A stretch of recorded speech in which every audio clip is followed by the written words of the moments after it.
All right, this is part 2. The big idea for these next 2 videos is factoring polynomials with either 4 or 3 terms by grouping. So we always want to look for a GCF, and then it kind of depends. You can see here in your notes there's some step-by-step guides, but I think for the video we will just demo exactly what we're looking at here. As we can see on this problem, we have 1, 2, 3, 4 terms. So what we can do when we have 4 terms is basically split this down the middle. Factor a GCF on the left-hand side and a GCF on the right-hand side. So let's see what that looks like. When I factor on those left 2 terms, the largest term they share is x squared. What's left in the parentheses is x minus 1. Now over on the right 2, I'm going to factor a negative 25 out, and that'll leave me with x minus 1 in my parentheses. This is what I'm hoping happens when it comes to factoring by grouping.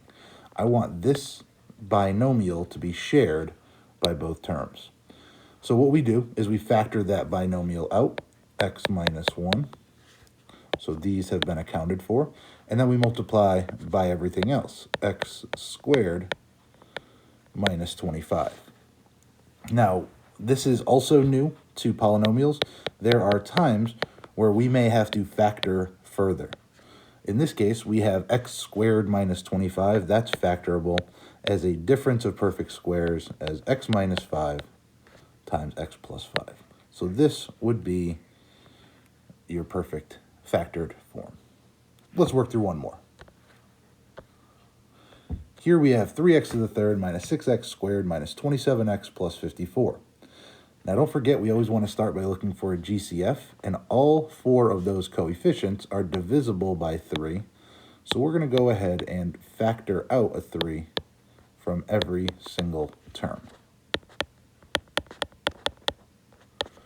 That 3 is going to stick with us as we go, but from here, this problem becomes very similar to the last one. We split those 4 terms down the middle.